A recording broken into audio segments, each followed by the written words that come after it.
کو پاکیزہ رکھو، جو نماز پڑھنے والے ہیں ان کے لیے، جو اعتکاف کرنے والے ہیں ان کے لیے، رکوع سجود کرنے والوں کے لیے، طواف کرنے والوں کے لیے، تو اس میں اعتکاف کا بھی ذکر آتا ہے، والعاکفین یعنی اعتکاف کرنے والے۔ تو یہ حضرت ابراہیم علیہ السلام کے دور سے بھی ہم دیکھتے ہیں کہ اعتکاف مسجد حرام شریف میں، بیت اللہ شریف کے قرب میں اعتکاف کیا جاتا تھا۔ تو یہ اعتکاف کی برکتیں ہماری شریعت مطہرہ نے بھی ہم امت محمدیہ کو عطا فرمائی ہیں کہ بندہ جب اللہ تبارک و تعالیٰ کی رضا کے لیے اعتکاف کرتا ہے تو اللہ تبارک و تعالیٰ اعتکاف کی برکتیں عطا فرماتا ہے، اور ایک دن کا بھی اگر کوئی اعتکاف کرتا ہے تو اس کو جہنم سے کئی فاصلے دور کر دیا جاتا ہے، کئی خندقوں کے فاصلے پر اس کو دور کر دیا جاتا ہے۔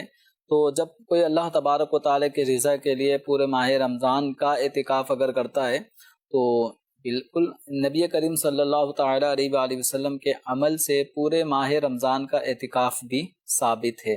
اور جو عشرہ آخرہ ہے، یعنی جو آخری عشرہ ماہ رمضان مبارک کا ہوتا ہے، 21ویں جو شب ہوتی ہے، اس کے داخل ہونے سے پہلے بنیت اعتکاف مسجد کے اندر، یا خواتین اعتکاف کرنا چاہ رہی ہیں تو مسجد بیت میں چلی جائیں، اور چاند نظر آنے تک اب وہ اس مسجد بیت میں خواتین رہیں، اور جو مساجد ہیں اس کے اندر معتکفین رہیں۔ تو اس آخری عشرے کا اعتکاف یہ سرکار دو عالم صلی اللہ علیہ وسلم کی سنت ہے، اور یہ اعتکاف سنت مؤکدہ علی الکفایہ ہے۔ مؤکدہ یعنی اس کی تاکید ہے، اور کفایہ کا مطلب یہ ہے کہ اگر مسلمانوں میں سے، اس شہر کے مسلمانوں میں سے چند افراد نے بھی اگر وہ اعتکاف کر لیا تو پورے شہر سے اس اعتکاف کا مطالبہ ختم ہو گیا۔ یعنی شہر میں اگرچہ کئی مساجد ہیں تو ان میں سے اگر ایک مسجد میں بھی اگر مثال کے طور پہ ایک آدمی نے بھی اگر اعتکاف کر لیا تو پورے شہر والوں کی طرف سے اس حکم کو سمجھو اس نے ادا کر دیا، اس ایک کا عمل سب کے لیے کافی ہے۔ ہر مسجد کے لیے ضروری نہیں ہے، ہر مسجد محلے میں جیسے اب ایک محلے میں بھی 3 4 مسجدیں بعض اوقات ہوتی ہیں، تو ہر مسجد کے لیے یوں نہیں ہے۔ ہر مسجد کے لیے ایسا نہیں ہے کہ ہر مسجد میں کوئی نہ کوئی اعتکاف کے لیے بیٹھے، ورنہ اس محلے والوں پر کچھ ایسا شدت ہوگی، تو ایسا نہیں ہے، پورے شہر کا علماء کرام نے لکھا ہے۔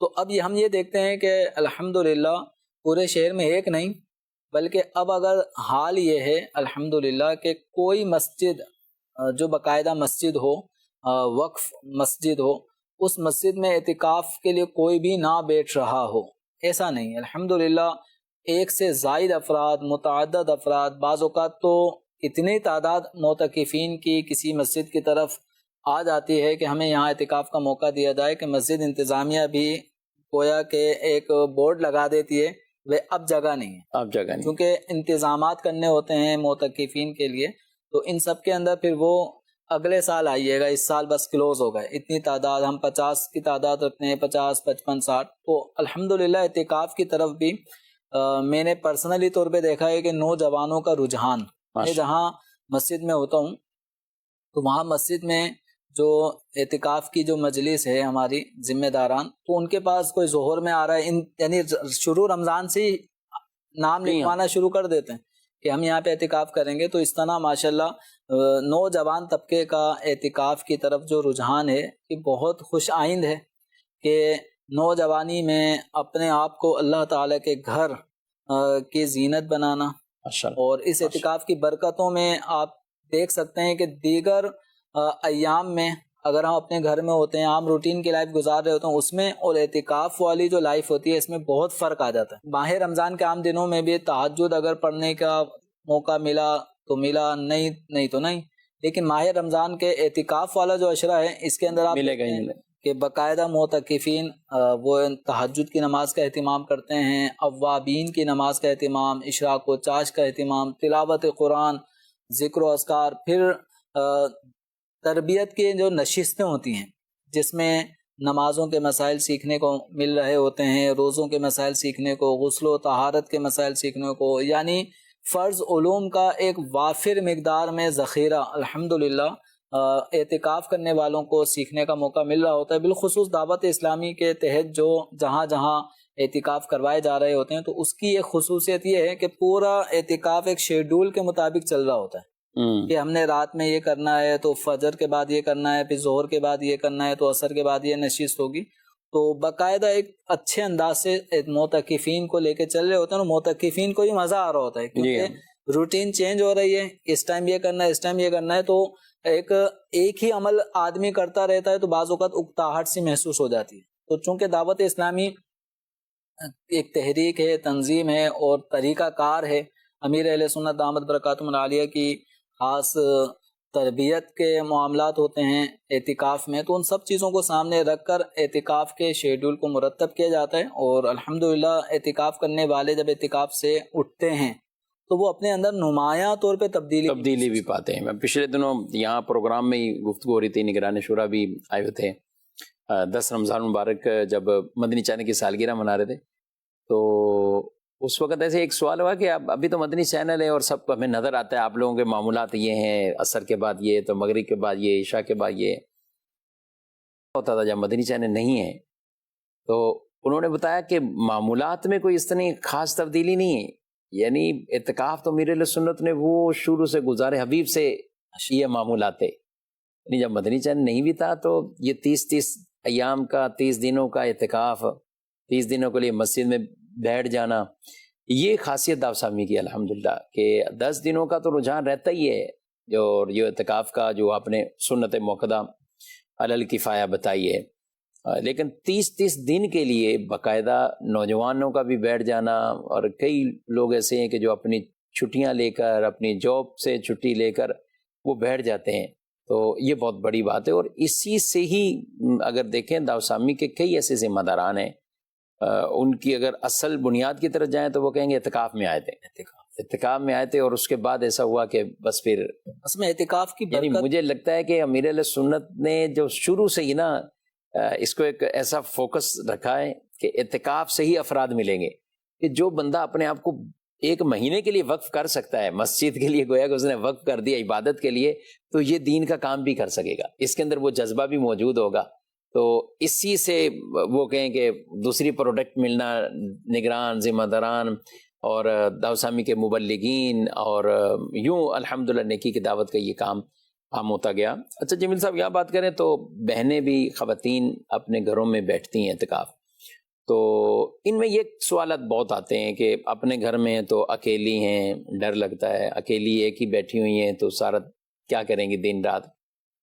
تو بعض اوقات یہ آتا ہے کہ ہم اپنی نانی کے ہاں چلے جائیں اور پردے کے بھی مسائل نہیں ہیں، وہاں اعتکاف کر لیں، یا بہو ہے تو وہ کہتی میں چلی جاؤں، میں وہاں اعتکاف کر لوں، یا کوئی اور اس کی بہن ادھر آ جائے تو یہ ساتھ مل کے اعتکاف کر لیں. اس کو آپ کیا کہیں؟ خواتین کو شریعت مطہرہ نے اعتکاف کی عبادت کرنے کا ان کا بھی ذہن دیا ہے، ان کو بھی ترغیب دلائی ہے. ازواج مطہرات بھی اعتکاف فرمایا کرتی تھیں، اور یہ پھر عبادت الحمدللہ آج بھی خواتین مسلمان جو ہیں یہ اس اعتکاف کی برکت کو حاصل کرنے کے لیے اعتکاف کرتی ہیں. تو اپنے گھر کے اندر ایسا، سب سے پہلے تو بنیادی طور پہ ایسا ماحول اپنے گھر میں ہی بنایا جائے. قرآن پاک کے اندر بھی ہے وَجْعَلُوا بُيُوتَكُمْ قِبْلَةً، اپنے گھروں کو قبلہ بناؤ، یعنی نماز پڑھنے کی جگہ بناؤ. اور اس کو علماء نے اس آیت کریمہ کے تحت یہ چیز نکالی کہ گھروں پر بھی عبادت کے لیے کوئی نہ کوئی اہتمام کی جگہ سلیکٹ کرنی چاہیے، منتخب کرنی چاہیے. تو اب اس کے اندر اگر کوئی گھر کے اندر آپ کے متعدد کمرے ہیں تو ایک کمرہ عبادت کے لیے فکس کر لیا جائے اور اس کو صاف ستھرا رکھا جائے. اور یعنی وہاں عام طور پہ جو ایک گھریلو مذاق اور اس طرح ہنسی مذاق والی لائف ہوتی ہے، اس جگہ کو تھوڑا اس سے بچایا جائے. جس طرح مسجد کا ادب و احترام کرتے ہیں تو اس انداز کا ادب و احترام. اب یہ ہے کہ اگر ایسا کوئی روم فکس نہیں ہو رہا یا ہے نہیں، تو اعتکاف سے پہلے بھی کسی ایک کمرے کو خواتین جہاں پہ وہ عبادت کے لیے اس کمرے کو خاص کر لیں تو وہ اس کو مسجد بیت بنا سکتی. ٹھیک. تو اب یہ ہے کہ اپنے گھر کے اندر ہی سب سے بنیادی طور پہ ایک عبادت ہے، تو کوئی بھی گھر عبادت سے خالی نہ ہو. تو سب سے پہلے بنیادی طور پہ اپنے گھر کو عبادت کی جگہ کے طور پہ خاص کر لیا جائے. اگر اپنے گھر پہ کوئی اعتکاف کی ایسی کوئی سہولت نہیں بن پا رہی تو اپنے جو محارم ہیں وہاں پر جا کر بھی اعتکاف ایک عورت کر سکتی ہے. مثلا ایک عورت ہے، جیسے آپ نے سوال میں کہا کہ کوئی خاتون ہے وہ اپنے میکے جا کر اعتکاف کرنا چاہتی ہیں. تو اب اعتکاف کی اس عبادت کے لیے ایک عورت کو اپنے شوہر سے اجازت لینی ہوگی. اب اگر شوہر کی طرف سے اجازت ٹھیک ہے آپ اپنے میکے جا کے اعتکاف کر لیں تو وہاں پہ جا کر وہ اعتکاف کر سکتی ہے. اسی طرح ایک خاتون ہے وہ اپنے گھر پہ رہ رہی ہیں، وہاں جگہ کوئی ایسی نہیں بن پا رہی اور اسی کے بھائی کا گھر ہے اور اس بھائی کے گھر میں ایک ارینج موجود ہے، مسجد بیت کے طور پہ موجود ہے. ان بھائی کی اپنی بیٹیاں بھی اعتکاف کر رہی ہیں، تو یہ بہن اپنے بھائی کے گھر جا کر اس انداز میں اعتکاف کر سکتی ہے، یعنی محارم کے گھر پہ اعتکاف کی اجازت ہوگی. تو ان چیزوں کا خیال رکھا جائے. البتہ غیر محرم کے گھروں میں عورت کو اعتکاف کرنے کی اجازت نہیں ہے. اچھا، جہاں کوئی رشتہ بھی نہیں، اسی طرح صرف اس لیے کہ سب مل کر ہی کر لیں تو وہاں بھی ان کو اجازت نہیں، اپنے گھر میں ہی کریں. اپنے گھر میں.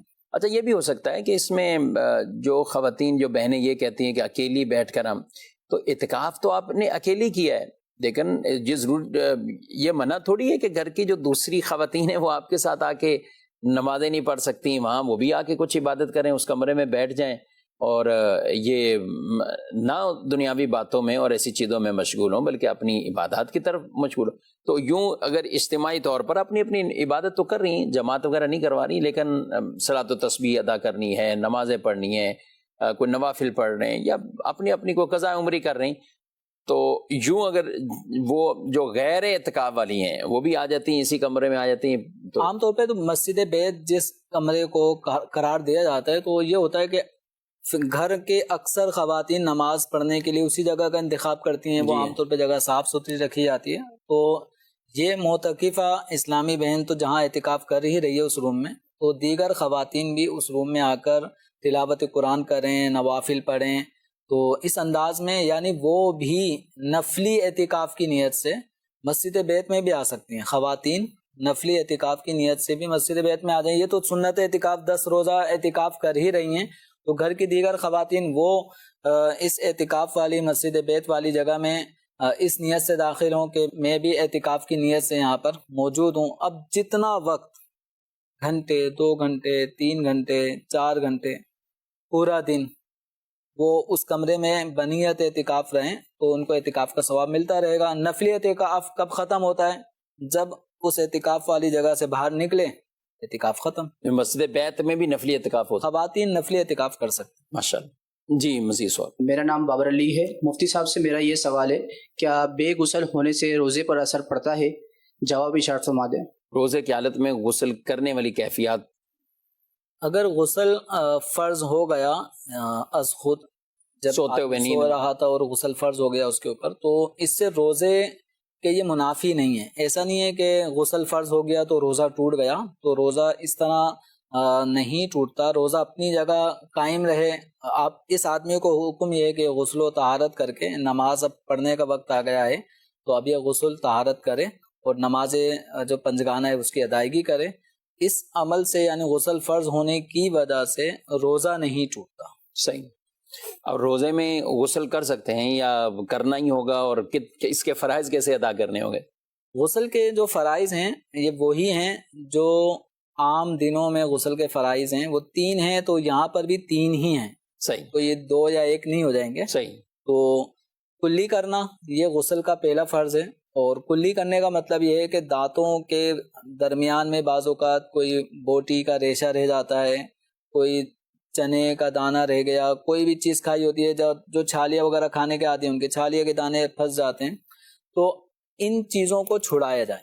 صحیح. یہ مسواک سے چھڑانے میں آ سکتے ہیں، تو اس سے برش کے ذریعے کسی بھی ایسی چیز سے جس سے ضرر نہیں ہو رہا اور بآسانی وہ نکل سکتے ہیں، تو دانتوں کو بالکل کلیئر کرنا ہوگا. اب یہ زبان کے اوپر نیچے کا حصہ، مسوڑوں کے دائیں بائیں والے حصے، یعنی حلق سے جو یہ گلا ہے اس سے اوپر کا جتنا بھی حصہ آگے ہونٹوں تک آ رہا ہے، تو اس سب کو اچھی طریقے سے دھونا یہ کلی کرنا کہلاتا ہے. اور یہ روزے میں بھی کریں گے؟ یہ غسل کا فرض ہے. ٹھیک ہے. وضو میں یہ سنت ہے. البتہ جو غرغرہ کرنا ہے، اگر روزہ نہ ہو تو غرغرہ کرنا سنت ہے، غسل میں بھی اور وضو میں بھی. اور اگر روزہ ہے تو اب غرغرہ منع ہے. روزے کی حالت میں جب غرغرہ کریں گے تو خدشہ ہے کہ حلق سے اگر پانی نیچے اترا تو روزہ ٹوٹ جائے گا، تو اس لیے وضو میں بھی غرغرہ نہیں کیا جائے گا، اور جب غسل فرض ہو تو اس کی ادائیگی میں بھی غرغرہ نہیں کیا جائے گا، کہ یہ عام حالات میں سنت ہے اور روزے کی حالت میں غرغرہ کرنا مکروہ ہے۔ اچھا، دوسرا فرض ہے ناک کی نرم ہڈی تک پانی پہنچانا۔ تو ناک کی آپ ہڈی پر غور کریں گے تو ایک سخت ہڈی ہے اوپر کی جانب، اور ایک اس سے نیچے ایک نرم ہڈی ہے جو مڑنے سے دائیں بائیں ہو جاتی ہے۔ تو اس نرم ہڈی کے اندرونی جو حصہ ہے اس میں پانی کا پہنچنا یہ غسل کا دوسرا فرض ہے۔ اب اس میں اندرونی ناک کے اندرونی حصے میں بال بھی ہیں، کھال بھی ہے، تو یہ بال کھال ان سب چیزوں کا دھلنا ضروری ہے۔ بعض اوقات نزلے کی وجہ سے ناک جم جاتی ہے، خشک ہو جاتی ہے، بالوں پہ چپک جاتی ہے، تو اس کو چھڑایا جائے گا اور اس کو چھڑا کے پانی اچھی طریقے سے پہنچائیں گے۔ تو یہ ہے غسل کا دوسرا فرض، اور اس انداز سے ناک کی نرم ہڈی تک پانی پہنچانا یہ وضو میں سنت ہے۔ لیکن جو ناک کی جو جڑ ہے جو بالکل اوپر کی جانب ہے اس تک پانی پہنچانا اگر روزہ نہ ہو تو سنت ہے، اور اگر روزہ ہو تو وضو میں یا غسل میں ناک کی جڑ تک پانی نہیں پہنچائیں گے، کہ اس میں خدشہ ہے کہ اگر دماغ تک پانی چڑھ گیا تو دماغ تک اگر پانی پہنچ گیا، روزہ یاد بھی ہے، تو پھر وہ جو دماغ تک جس پہنچتی ہے تو پھر اس کا براہ راست پھر حلق سے ہوتے ہوئے معدے تک منفذ ہے، تو اس صورت میں روزہ ٹوٹ جائے گا۔ تو اس لیے روزے کی حالت میں ناک کی جڑ تک پانی نہ پہنچائیں کہ یہ مکروہ عمل ہے۔ تیسرا فرض ہے پورے جسم پر پانی بہانا، کہ کچھ جسم کا کوئی حصہ بال کھال رواں پانی بہنے سے نہ رہے، اس انداز سے پورے جسم پہ پانی بہانا۔ یہ تین فرائض روزہ دار کو بھی ادا کرنے ہوں گے۔ یہ غلط فہمی بعض لوگوں نے نہ جانے کہاں سے کس نے سیکھا، اور یہ عوام میں پھیل جاتی ہے کہ اگر روزے کی حالت میں غسل فرض ہو اور غسل فرض کی ادائیگی کر رہے ہوں تو ناک میں پانی اور کلی کا جو عمل ہے نا یہ روزے کے بعد روزے کی حالت میں نہیں کرنا، جب آپ افطار کر لیں اس وقت جا کے پھر آپ نے یہ کام کرنا ہے۔ اچھا، ایسے لوگ پتہ نہیں وضو میں بھی کلی نہیں کرتے ہوں گے، یعنی نارمل جو روزے میں پورے رمضان میں جیسا لگتا ہے کہ وہ کلی نہیں کرتے، کہ اب کرتے ہوں یا نہیں کرتے ہوں، لیکن وضو کے معاملے میں یہ غلط فہمی نہیں ہے۔ اچھا، غسل کے معاملے میں بالکل اچھا، وہ شاید غسل کے یہ ہے کہ غسل میں بہت زیادہ مبالغہ ہوتا ہے اور اس لیے، لیکن جہاں مبالغے کی ہے وہاں تو منع کر دیا کہ ٹھیک ہے وہ حلق میں پانی جانے کا خطرہ ہے، ظاہر ہے، تو آپ گھرگرا نہیں کریں گے، پانی کو اس طرح جنبش حلق میں نہ دیں، اور بقیہ سب چیزیں تو یہ بآسانی اگر تھوڑی سی توجہ سے کریں گے تو بآسانی ہو جائے گا۔ لوگ اصل میں تھوڑا سا پانی لیا اس کو پچ کر دیا، بس یہ اسی کا نام کلی سمجھ لیتے ہیں، یہ کلی نہیں ہے۔ ٹھیک ہے، اچھا، یہ سوال ہے کہ کوئی شخص کسی دوسرے کو دکان پہ بٹھا کے جاتا ہے اور اس کو کہتا ہے کہ تیری دکان ہے، تو تیری دکان ہے، تیری مرضی ہے، تو کیا وہ پیسے نکال سکتا ہے اس کی دکانوں سے؟ تیری دکان ہے، تمہاری مرضی ہے، بیٹھو، تو اس کا مطلب یہ نہیں ہوتا کہ آپ اس دکان کے مالک بن گئے۔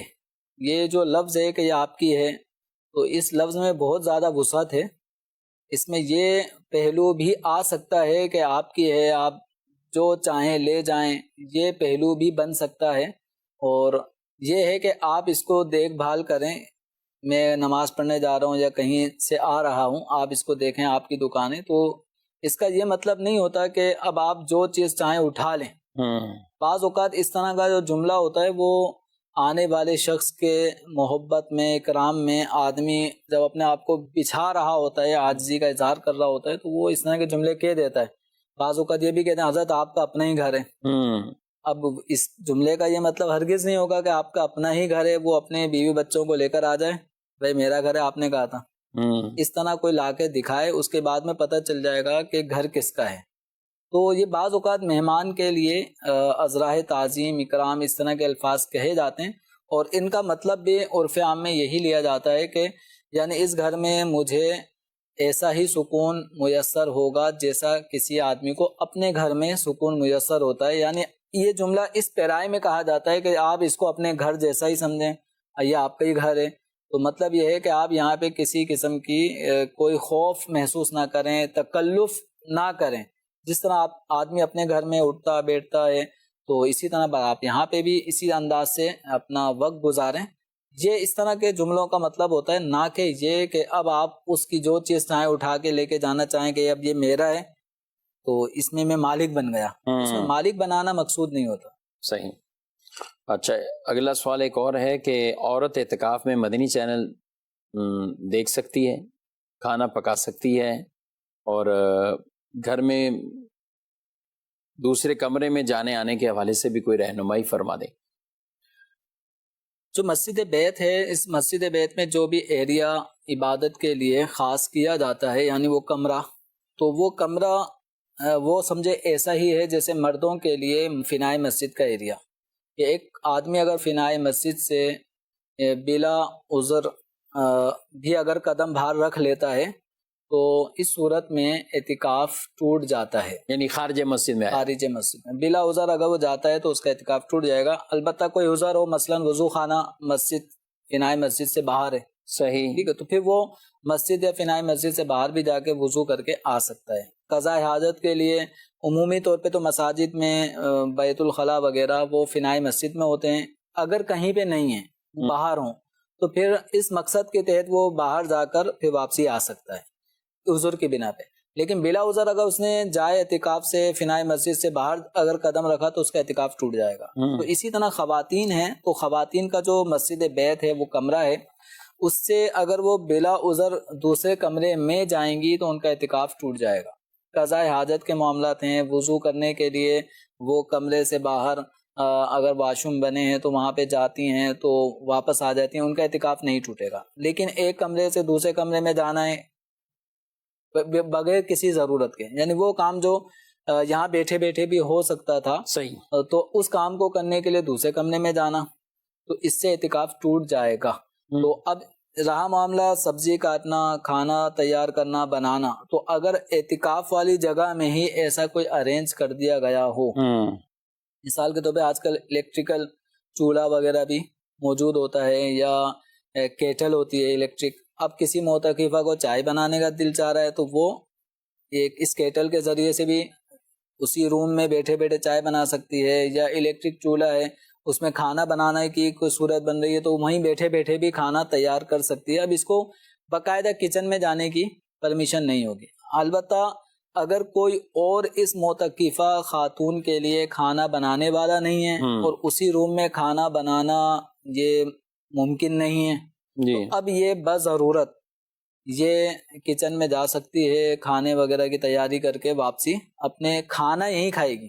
اچھا, یہ اپنے کھانے کے لیے یا آپ بیٹھ رہی ہیں تو گھر میں بچے ہیں, شوہر ہیں, تو کیا اپنا کھانا یا سب کا کھانا ہے؟ کیا جو اپنی ضروریات ہیں ان ضروریات کے لیے اگر کوئی اور اس کا کام نہیں کر رہا تو یہ اپنی ضرورت کے لیے مسجد بیت سے باہر جا سکتی ہے.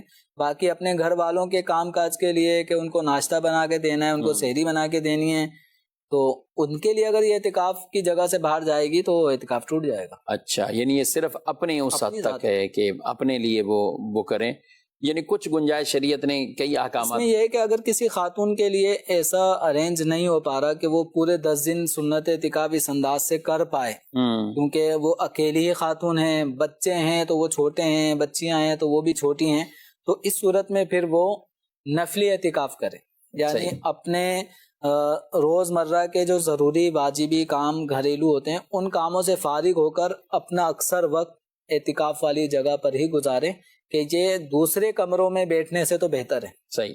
اچھا, یہ جو مدنی چینل دیکھنے کا کہا ہے, مدنی چینل پر جو کچھ بھی پروگرامز اس وقت دکھائے جاتے ہیں تو الحمدللہ 100% شرعی احکامات کے مطابق ہی پروگرام ہوتے ہیں. شرعی احکام سیکھنے کو مل رہے ہیں, کہیں نعت پاک مصطفیٰ صلی اللہ علیہ وسلم سننے کو مل رہی ہے, کہیں مدنی مذاکرے ہیں, تلاوت قرآن ہیں, تو مناجات ہوتی ہیں بطور خاص اس وقت. تو یعنی یوں سمجھیں کہ یہ ٹوٹلی طور پہ مدنی چینل پر آپ جب اسکرین کے سامنے بیٹھتے ہیں تو آپ کو اپنے اندر ہی ایک نیکی کرنے کا جذبہ پیدا ہو رہا ہوتا ہے.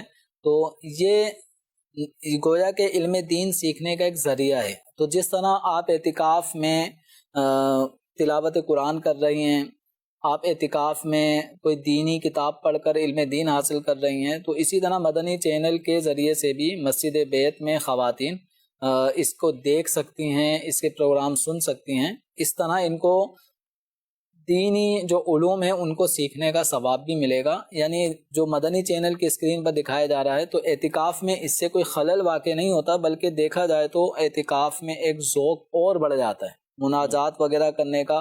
ہر آدمی اپنے طور پہ تو دعا کرتا ہی ہے، لیکن الحمدللہ مدنی چینل پر وقت افطار، وقت سحر، جو ایک دعا کا خصوصی طور پہ اہتمام امیر اہل سنت دامت برکاتہم العالیہ کی آواز میں، ان کی صورت دیکھ کر اس میں جو دعا کرنے کی ایک رکت ہوتی ہے اس کا مزہ ہی کچھ اور ہوتا ہے. الحمدللہ بچے، بڑے، بوڑھے، جوان، مرد، خواتین بالخصوص ان دعاؤں کو سن رہے ہوتے ہیں اور آمین آمین کہہ کر اس دعا میں شامل بھی ہو جاتے ہیں. ماشاءاللہ.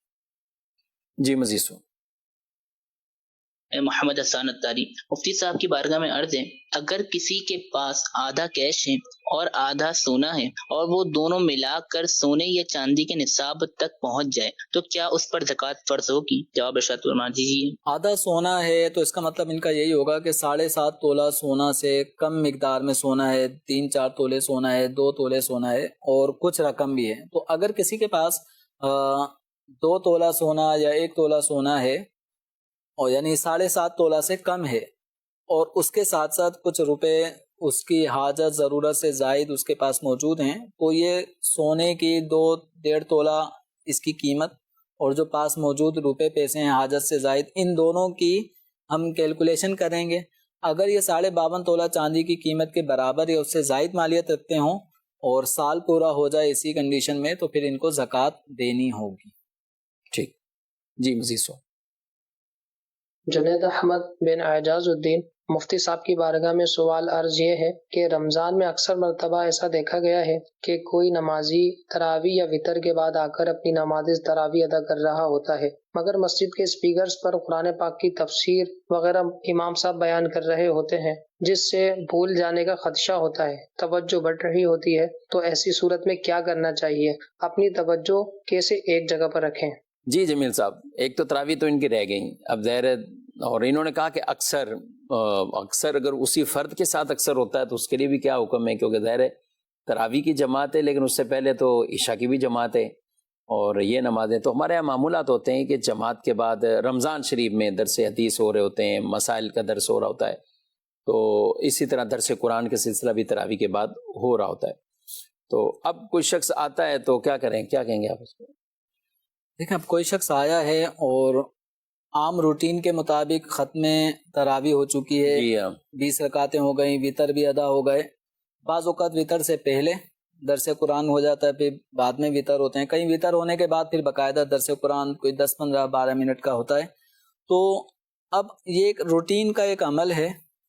تو اب جو لیٹ ہو گیا، جس کی جماعت نکل گئی، اگر کوئی بلا عذر جماعت چھوٹی ہے تو اس کے پر جماعت چھوڑنے پر مواخذہ ہوگا. البتہ کسی عذر کی بنا پہ رہ گئی ہے تو ٹھیک ہے، گناہ نہیں ہے. لیکن اب جب دیکھ درس قرآن ہو رہا ہے، اب اس دوران اگر یہ اپنی نماز پڑھیں گے تو توجہ تو بٹ رہی ہوگی. تو ماہ رمضان ہے، عبادت کا مہینہ ہے، ایک جس کی جو راتیں ہیں پوری رات آپ کے پاس عبادت کی موجود ہے. تو تراویح اگر آپ کی رہ گئی ہے تو جو درس قرآن ہو رہا ہے اس کو آپ سن لیں. صحیح، اس کو سن لیں، اس میں بہت کچھ آپ کو سیکھنے کو ملے. وہ زیادہ طویل ہوتا بھی نہیں، زیادہ طویل بھی نہیں ہے. اس کو سنیں، اس کے بعد جب درس قرآن مکمل ہو جائے پھر آپ اپنی عشاء کی نماز پڑھ لیں، تراویح پڑھ لیں، وطر پڑھ لیں. یعنی نماز کو ہم تھوڑا پیچھے لے جا سکتے ہیں. اب ہم یہ کہیں گے نہیں، چونکہ میں نماز پڑھ رہا ہوں، میں لیٹ آیا ہوں، لہٰذا میری نماز میں خلل آ رہا ہے، اسپیکر بند کریں.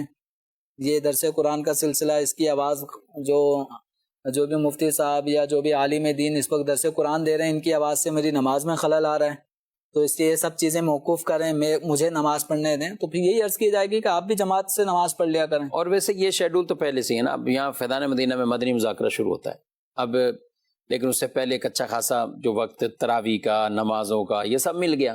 اب تراویح بھی ہوگی، نمازیں بھی ہوگی، سب ہوگی.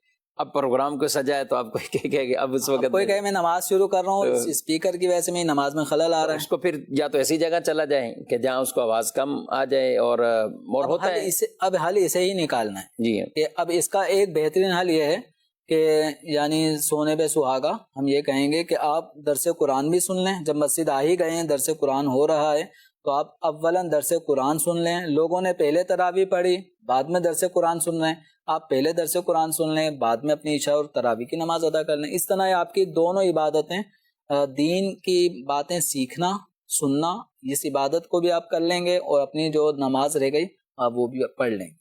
ساجد میں جیسے اندر بالکل بیٹھے ہوتے ہیں لوگ، 50 بیٹھے ہوئے ہیں، 60 بیٹھے ہوئے، تو اب وہ مائک بالکل آخر تک، باہر کے بھی، برآمدے کے بھی تو باہر کے، تو اگر کچھ انتظام کیا جائے اس کا. اور میں نے تو اپنی مسجد میں کیا ہوا ہے، اللہ کا شکر ہے کہ یعنی مختلف بٹن لگوا دیے کہ اب اندر ہیں تو وہ صرف باہر والے بٹن ہی بند ہے. یعنی جو باہر عام نارمل تراویح میں بھی، ظاہر تراویح بھی ہو رہی ہے تو کچھ لوگ نماز پڑھ کے چلے جاتے ہیں، ان کو نماز پڑھنی ہوتی ہے، اپنے وطر پڑھ کے کسی کام میں نکل جاتے ہوں گے، اور وہ تراویح اپنی رات پڑھتے ہوں گے، یا کوئی آتے ہی ہیں صرف فرض نماز کے لیے آتے ہیں، وہ فرض نماز پڑھتے ہیں، اپنی عام روٹین کی نماز پڑھتے ہیں. تو ہم نے سسٹم کیا ہوا ہے کہ تراویح اندر ہال میں ہو رہی اور اندر ہال میں اسپیکر چل رہے ہیں، تو باہر کے برآمدے اور صحن کے آف کر دیے، بند کر دی. آپ وہاں پہ کوئی اگر اپنی نماز بھی پڑھ رہا ہوتا ہے تو وہ خلل نہیں آتا. تو یہ مسجد والوں کو بھی چاہیے. ہم یہاں فدان مدینہ کا بھی نظام سسٹم دیکھتے ہیں کراچی میں بھی، تو یہاں پہ بھی یہ ہے کہ اندر ہیں تو باہر کے بند ہوتے ہیں، فلاں جگہ کے بند ہوتے ہیں. ہاں بڑا اجتماع ہوتا ہے تو پھر ہر طرف والے وہ کھل جاتے ہیں، لیکن جتنی گنجائش ہے تو اس کے مطابق اگر مسجد انتظامیہ اس پہ کرے گی تو یہ ان کے لیے آسانی ہے، اور آگے آنے والے کے لیے بھی آسانی ہوتی ہے، کئی اور لوگوں کے لیے بھی آسانی ہو جاتی ہے. تو اسے ایسے سسٹم رکھ لیں. لیکن اس میں پھر یہ توجہ بہت چاہیے ہوتی ہے جمیل صاحب، جس نے بٹن بند کر دیا نا، تو بعد کا تو کہ کوئی بڑا پروگرام بھی ہے نا، پوری محفل ہو جاتی ہے تو وہ خادم صاحب، مؤذن صاحب وہ تو کہیں بھول گیا تھا، میں تو بٹن بند ہی رہا، وہ اس برآمدے کا بند ہی رہا. جب شکایت آئی تو پھر پتہ چلا کہ بٹن ہی بند تھا، یہاں کا آن نہیں ہوا. تو یہی تو انتظامات ہیں، یہی تو انتظامات کرنے ہیں. تو اس لیے کوشش یہی کریں کہ اس طرح اگر آپ تقسیم کاری بھی کر دیں اور پھر ان کی توجہ بھی رکھیں گے تو انشاءاللہ دونوں طرف کے کسی کو بھی کوئی تکلیف کا بھی اس طرح کے خطرات بھی نہیں ہوں گے. مزید سوال. میرا نام محمد عامر ادریس ہے. مفتی صاحب سے میرا ایک چھوٹا سا سوال ہے، کیا بنا سحری کے رمضان کا روزہ رکھ سکتے ہیں؟ جی، بنا سحری روزہ. لوگوں کے ذہن میں یہ بھی ایک سوال اور ایک غلط فہمی ہے جو لوگوں میں بعض اوقات سینہ بسینہ چل پڑتی ہے، وہ یہ کہ ماہ رمضان کے روزے فرض ہیں اور جو سحری ہے وہ سنت ہے. تو اب اگر ماہ رمضان کے لیے سحری نہیں کی تو اس طرح روزہ ہوگا کیسے، روزہ کس طرح ہوگا؟ تو یاد رکھیں سحری چاہے نفل روزہ ہو یا فرض روزہ ہو، ماہ رمضان کا روزہ ہو یا علاوہ رمضان آپ نفل روزہ رکھ رہے ہیں یا قضاء رمضان والا روزہ رکھ رہے ہیں، بہر صورت ہر طرح کے روزے کے لیے سحری کرنا یہ سنت ہے. تو البتہ اگر کسی کی سحری رہ گئی، وقت نہیں مل پایا، آنکھ نہیں کھلی سحری کے وقت میں، جب آنکھ کھلی تو فجر کا وقت ہو چکا ہے، تو اب وہ سحری نہیں کر سکتا. اب وہ روزہ رکھنا چاہتا ہے تو روزہ رکھ سکتا ہے. نفل روزہ ہے تو وہ روزے کی نیت کرنا چاہے تو کر سکتا ہے، جبکہ صبح صادق سے لے کے ظہر کبریٰ سے پہلے تک اس نے کچھ کھایا پیا نہ ہو تو وہ روزے کی نیت بھی کر سکتا ہے. البتہ جو ماہ رمضان کے روزے ہیں اس میں تو اس کو روزہ رکھنا ہی پڑے گا، چاہے اس نے سحری کی ہو چاہے سحری نہ کی ہو.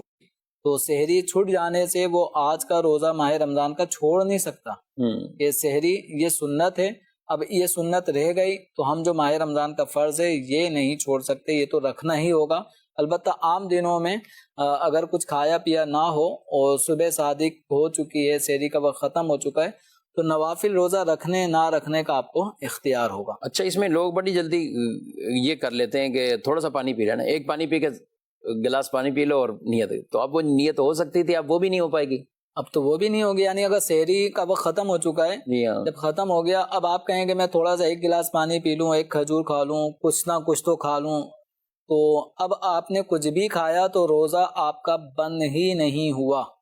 جب بند نہیں ہوا، نہ شروع ہوا نہ بند ہوا ہے، تو آپ افطار میں کھولیں گے کیا؟ وہ تو بند ہی نہیں ہوا. اچھا جی، افطار میں کھولنا ہے روزہ. چلیں ناظرین اکرام، یہ احکام شریعت ہیں، یہ بھی ہم سیکھیں گے تو ان میں کہ اپنی برکت ہے. دیکھیں بعض اوقات اپنی عبادت اتنی محنت بھی کر لیتے ہیں لیکن چھوٹی چھوٹی غفلتوں کی وجہ سے وہ روزہ فاسد ہو رہا ہے، روزہ نہیں ہو رہا، نماز فاسد ہو رہی ہے. زکوٰۃوں میں لوگ ایسی غفلت کر لیتے ہیں کہ جہاں زکوٰۃ لگتی ہے نہیں لگتی، اس اعتبار سے سوچے بغیر اور یا اپنے گمان کے مطابق کر لیا کہ یوں ہم زکوٰۃ رکھتے جائیں گے اور یوں ہوتا جائے گا. تو وہ تاخیر بھی بعض اوقات کر رہے ہوتے ہیں، اپنے پاس ہی الگ سے زکوٰۃ کی رقم نکال کے سمجھتے ہیں ہم نے نکال دی، اپنی ملکیت سے نکال دی اور یہ لاکر میں رکھ دیں. ارے آپ کی ملکیت میں وہ ابھی وہ آپ کے پاس ہی ہے، وہ نکلی نہیں ہے جب تک وہ اس کے حقدار کے ہاتھ میں نہیں جائے گی. اللہ نے ایک نظام بنایا ہے، آپ اس چیز میں نہ رہیں کہ پھر کوئی مشکل آئی تو پھر کیا کریں گے. تو آپ کی جتنی زکوٰۃ ہے آپ ادا کریں، اس میں سال ہو گیا اس میں تاخیر کرنے کی اجازت نہیں. ہاں پھر آئندہ سال کچھ ہو جاتا ہے تو ایڈوانس میں زکوٰۃ دے دیں، پھر کچھ نہ کچھ آپ ایڈوانس میں نکالتے رہیں، پورا سال نکالتے رہیں. تو یہ ضرور ہمیں اس طرح کے مسائل سیکھنے بھی چاہیے تاکہ ایسا نہ ہو کہ ہم کوئی نیکی کر بھی رہیں اور غفلت کی وجہ سے وہ عمل ادا بھی نہیں ہو رہا اور کئی صورتوں میں الٹا گناہ گار بھی ہم ہو رہے ہوں گے. اللہ پاک ہم سب کو شریعت و سنت کے مطابق عمل پیرا ہونے کی توفیق عطا فرمائے. ناظرین کرام، پروگرام کا وقت اپنے اختتام کو پہنچا ہے. اللہ پاک ہم سب کے علم میں برکتیں، علم نافع کی دولت عطا فرمائے اور جو کچھ احکامات سیکھیں رب تعالیٰ مجھے آپ کو اخلاص کے ساتھ اس پر عمل پیرا ہونے کی توفیق عطا فرمائے. آمین بجاہ النبی الامین صلی اللہ. ہادی و رہنما ہمارے علماء، ہو کبھی درپیش جو کوئی مسئلہ، پوچھ لیں حاضر ہوں ہم ان کی بارگاہ.